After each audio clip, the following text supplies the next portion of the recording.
దావోస్లో జరుగుతున్న world economic ఫోరంలో country strategic dialogue సమావేశం జరిగింది. ఈ సమావేశంలో 3 రాష్ట్రాల ముఖ్యమంత్రులు చంద్రబాబు, రేవంత్ రెడ్డి, దేవేంద్ర ఫడ్నవీస్ పాల్గొన్నారు. భారతదేశం రాష్ట్రాల అభివృద్ధి దిశ, సంక్షేమం, ఆర్థిక వ్యవస్థ, టెక్నాలజీ వంటి అంశాలపై వారు చర్చించారు. రాష్ట్రాల అభివృద్ధికి సంబంధించిన ప్రాధాన్యతలు, ఇన్నోవేషన్, ఆర్టిఫిషియల్ ఇంటెలిజెన్స్, డిజిటల్ టెక్నాలజీల వినియోగంపై దృష్టి పెట్టడం ద్వారా స్థిరమైన అభివృద్ధిని కొనసాగించాల్సిన అవసరాన్ని హైలైట్ చేశారు. దావోస్లో బిజీగా ఉన్నారు సీఎం చంద్రబాబు. దేశంలోని పలు పార్టీల నుంచి వచ్చిన దావోస్లో అందరం ఒక్కటేనన్నారు సీఎం. తొలిసారి భారత్ తరఫున అందరము కలిసి మాట్లాడుతున్నామన్నారు. 1997 నుంచి దావోస్కు వెళ్తున్నానని, ఇప్పుడు వెళ్ళిన అందరిలో తానే సీనియర్నని అన్నారు. కేంద్ర మంత్రి కావాలనే ఉద్దేశం తనకు లేదన్నారు. వైసీపీ హయాంలో ఎంతో విధ్వంసం జరిగిందన్న చంద్రబాబు ప్రస్తుతం ఆంధ్రప్రదేశ్ పునర్నిర్మాణమే తన లక్ష్యమని చెప్పారు. గతంలో భారత్ కు తక్కువ గుర్తింపు ఉండేదన్నారు సీఎం చంద్రబాబు. పెట్టుబడులు ఆకర్షించడమే తమ ప్రధాన లక్ష్యమన్నారు. ఈ బంగారంలో పెట్టుబడి పెట్టడం మంచిదేనా? అసలు ఎలా, ఎక్కడ, ఏ విధంగా పెట్టుబడి పెట్టాలో నేర్చుకోవడానికి ఇప్పుడే ఫ్రీడమ్ యాప్ ని డౌన్లోడ్ చేసుకోండి. ఏపీ అభివృద్ధికి చాలా కష్టపడాలని చెప్పారు. భారత్ చాలా వేగంగా అభివృద్ధి చెందుతోందన్నారు. అందరం కలిసి పనిచేస్తే వికసిత్ భారత్ సాధ్యమేనని అన్నారు. ప్రపంచంలో ఇప్పుడు భారత్ అన్స్టాపబుల్ అన్నారు చంద్రబాబు. తన రాజకీయ వారసత్వంపై చంద్రబాబు కీలక వ్యాఖ్యలు చేశారు. వారసత్వ రాజకీయాల్లో ఎవరూ రాణించలేరన్నారు. లోకేష్కి వారసత్వంగా మా కుటుంబ వ్యాపారం ఉందన్నారు బాబు. ప్రజాసేవ చేయాలనే ఆసక్తితోనే రాజకీయాల్లోకి వచ్చారని చెప్పారు. అవకాశాలు అందిపుచ్చుకున్న వారే ఏ రంగంలో అయినా రాణిస్తారన్నారు. కుటుంబ నిర్వహణ కోసం రాజకీయంపై ఆధారపడకూడదు అనే 35 ఏళ్ల క్రితం వ్యాపారాన్ని ప్రారంభించామన్నారు. అందుకే గౌరవప్రదమైన రాజకీయాలు చేయగలుగుతున్నామని చెప్పారు చంద్రబాబు. పక్క రాష్ట్రాలతో స్నేహపూర్వక వాతావరణం కొనసాగిస్తామన్నారు తెలంగాణ సీఎం రేవంత్ రెడ్డి. అభివృద్ధి విషయంలో ప్రపంచంతో పోటీ పడాలన్నారు. తాము సరిహద్దులతో పాటు కృష్ణా, గోదావరి నీటిని పంచుకుంటున్నామన్నారు. అభివృద్ధికే తమ తొలి ప్రాధాన్యమని చెప్పారు. హైదరాబాద్ ను చంద్రబాబు, వైఎస్ అభివృద్ధి చేసిన తీరు అసాధారణమన్నారు. ఎన్నికల సమయంలోనే తమ రాజకీయాలని, అభివృద్ధిపై తమ విధానాలు సుస్థిరంగా ఉంటాయన్నారు సీఎం రేవంత్. తెలంగాణకు భారీగా పెట్టుబడులు వస్తున్నాయి. దావోస్లో 56,300 కోట్ల పెట్టుబడులు పెట్టేందుకు ఒప్పందాలు కుదుర్చుకున్నాయి పలు సంస్థలు. రేవంత్ రెడ్డి ప్రభుత్వం మరో కీలక ఒప్పందం కుదుర్చుకుంది. రాష్ట్రంలో అధునాతన అన్మాన్డ్ ఏరియల్ సిస్టమ్స్ తయారీ యూనిట్ ఏర్పాటుకు సుముఖత వ్యక్తం చేసింది. ఈ ప్రాజెక్టు 800 కోట్ల రూపాయలతో ఏర్పాటు చేయబోతున్నట్టు జేఎస్డబ్ల్యూ ప్రకటించింది. అనుబంధ సంస్థ అయిన జేఎస్డబ్ల్యూ యుఏవి లిమిటెడ్తో అవగాహన ఒప్పందాన్ని కుదుర్చుకుంది. ఈ ప్రాజెక్టుతో డ్రోన్ టెక్నాలజీకి తెలంగాణ ప్రధాన కేంద్రంగా మారే అవకాశం ఉంది. దావోస్లో తెలంగాణ సీఎం రేవంత్ రెడ్డి బృందం పర్యటన కొనసాగుతోంది. పారిశ్రామిక రంగంలో తెలంగాణ ఎదుగుతోందన్నారు మంత్రి శ్రీధర్ బాబు. ఐటీలో అగ్రగామిగా అవతరిస్తుందని, వ్యవసాయం, డైరీలో ఎంతో స్కోప్ ఉందని చెప్పారు. తెలంగాణ పారిశ్రామిక రాష్ట్రంగా ఎదగనుందన్నారు. దేశంలోనే #1 ఫార్మా క్యాపిటల్ గా హైదరాబాద్ ఉందన్నారు. గతంలో కుదుర్చుకున్న ఒప్పందాలు 80% పూర్తయ్యాయన్నారు మంత్రి శ్రీధర్ బాబు. జనగామ జిల్లా పాలకుర్తి నియోజకవర్గ వ్యాప్తంగా జరుగుతున్న గ్రామ సభలు రసాభసగా మారాయి. పలుచోట్ల గ్రామ సభల్లో అధికారులపై తిరగబడుతున్నారు జనం. క్షేత్రస్థాయిలో సర్వే చేయకుండా ముందే జాబితా ఎలా ప్రకటిస్తున్నారని అడిగారు. కొన్ని చోట్ల భూస్వాములు కాంగ్రెస్ పార్టీ నాయకులకు పథకాలు కేటాయించడంపై ప్రజలు అభ్యంతరం వ్యక్తం చేస్తున్నారు. చాలా గ్రామాల్లో గ్రామ సభల్లో ప్రజల తిరుగుబాటుతో మధ్యంతరంగా ముగుస్తున్నాయి. కొత్త రేషన్ కార్డుల జారీపై ఎంపీలు, ఎమ్మెల్యేలు, ఎమ్మెల్సీలతో మంత్రి ఉత్తమ్ కుమార్ రెడ్డి నిర్వహించిన వీడియో కాన్ఫరెన్స్ లో మంత్రి కొండా సురేఖ పాల్గొన్నారు. వరంగల్ తూర్పు నియోజకవర్గంలో పలు అధికారిక కార్యక్రమాల్లో మంత్రి పాల్గొన్నారు. అనంతరం వీడియో కాన్ఫరెన్స్ లో పాల్గొని అధికారులకు సలహాలు, సూచనలు ఇచ్చారు కొండా సురేఖ. హైదరాబాద్ మీర్పేటలో భార్య మాధవిని అతి కిరాతకంగా హత్య చేశాడు భర్త గురుమూర్తి. మృతదేహాన్ని ముక్కలు చేసి కుక్కర్లో ఉడికించాడు. ఆ తర్వాత ఎండబెట్టి పొడిగా చేసి చెరువులో కలిపేశాడు. 13 ఏళ్ల క్రితం గురుమూర్తితో మాధవికి పెళ్లైంది. ఆర్మీలో పనిచేసి రిటైర్ అయిన గురుమూర్తి ప్రస్తుతం సెక్యూరిటీ గార్డుగా పనిచేస్తున్నాడు. ప్రస్తుతం పోలీసుల అదుపులో ఉన్నాడు నిందితుడు. అతని సంగతి తెలిసి పక్కిళ్లలో ఉన్న కూడా భయపడుతున్నారు. గ్రామ సభలో ప్రతిపక్షాలు ఉద్దేశపూర్వకంగా గొడవలు సృష్టిస్తున్నారని ఫైర్ అయ్యారు మంత్రి సీతక్క. రాష్ట్ర వ్యాప్తంగా 96% గ్రామ సభలు సజావుగా సాగుతున్నాయని చెప్పారు. మొదటి రోజు 3,400 గ్రామ సభలు జరిగితే 144 చోట్ల మాత్రమే గొడవలు జరిగాయన్నారు. తాము చేస్తున్న మంచి పనులు ప్రతిపక్షాలకు నచ్చక విష ప్రచారం చేస్తున్నాయని విమర్శించారు. గ్రామ సభల్లో జరుగుతున్న గొడవలపై టీవీ9తో మాట్లాడారు మంత్రి సీతక్క. హైదరాబాద్ లో మూడో రోజు కొనసాగుతున్న ఐటీ దాడులు. పలువురు సినీ ప్రముఖుల ఇళ్లలో అధికారులు తనిఖీలు చేస్తున్నారు. మైత్రి మూవీస్ నిర్మాతలు దిల్రాజు నివాసంలో సోదాలు చేస్తున్నారు. డైరెక్టర్ సుకుమార్ ఇంట్లో రెండో రోజు ఐటీ సోదాలు చేస్తున్నారు. నిర్మాతలు రవిశంకర్ ఎలమంచిలి, నవీన్, చెర్రీ, అభిషేక్ అగర్వాల్ నివాసాల్లో తనిఖీలు జరుగుతున్నాయి. సంక్రాంతికి రిలీజ్ అయిన సినిమాల కలెక్షన్లపై ఆరా తీశారు ఐటీ అధికారులు. సినిమాలకు ఫైనాన్స్ ఇచ్చిన కంపెనీల్లో కూడా సోదాలు జరుగుతున్నాయి.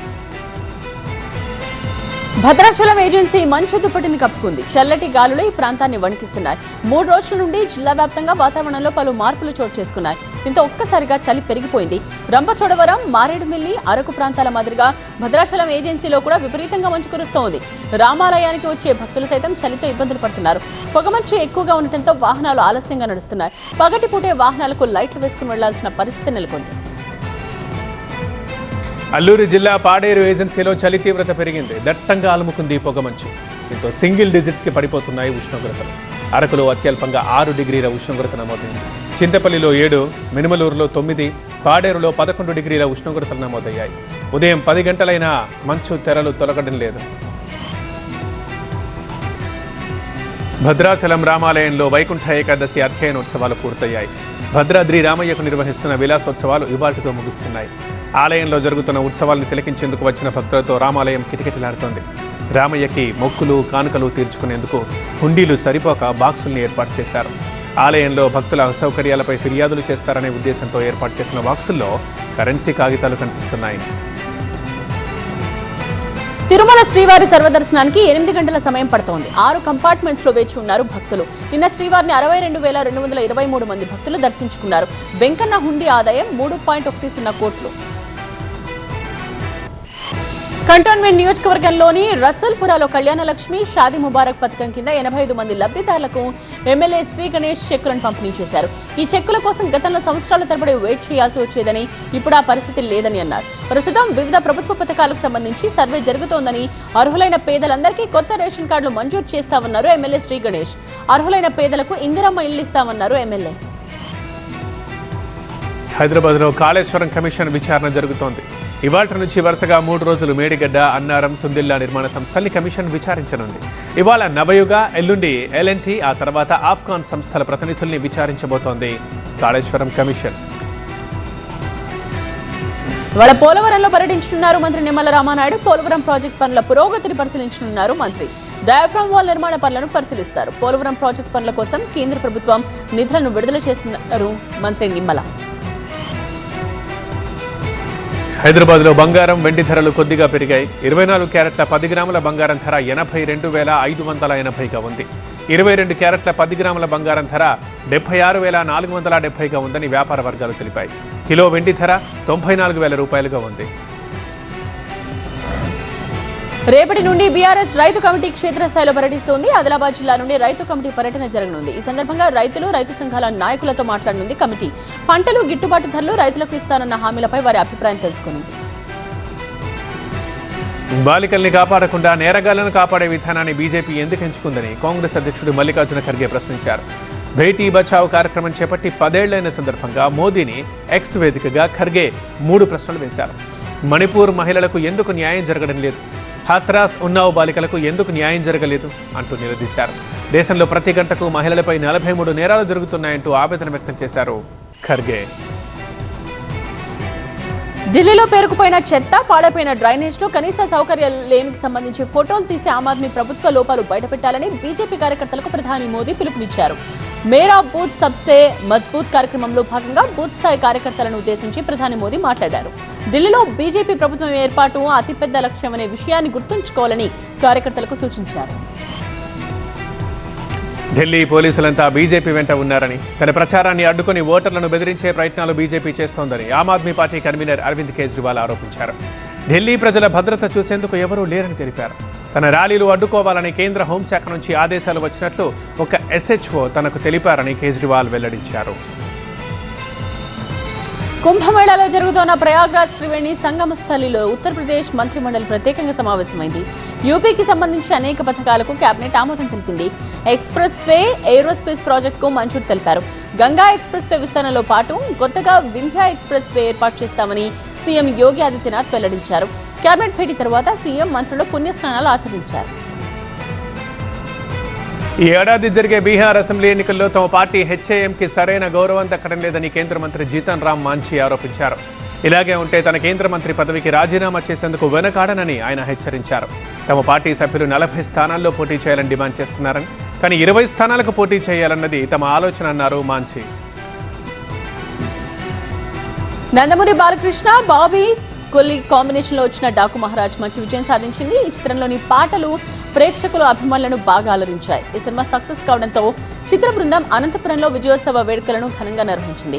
అందులో బాలయ్య పాట పాడారు. ఇంగ్లాండ్తో 5 మ్యాచ్ల T20 సిరీస్ని యంగ్ ఇండియా ఘనంగా ఆరంభించింది. ఈడెన్ గార్డెన్స్ వేదికగా జట్టుతో జరిగిన మ్యాచ్లో 7 వికెట్ల తేడాతో గెలిచి సిరీస్లో బోని కొట్టింది. ఈడెన్ గార్డెన్లో విధ్వంసక ఓపెనర్ అభిషేక్ శర్మ ఇంగ్లీష్ బౌలర్లపై విరుచుకుపడడంతో టీమిండియా భారీ విజయం సాధించింది. తొలుత టాస్ ఓడి బ్యాటింగ్ చేసిన ఇంగ్లాండ్ 132 పరుగులకే పరిమితమైంది. ఆ జట్లో సారథి జోస్ బట్లర్ మినహా మిగిలిన వారంతా ఫెయిల్ అయ్యారు. అనంతరం లక్ష్యాన్ని భారత్ కేవలం 12.5 ఓవర్లలోనే కొట్టేసింది.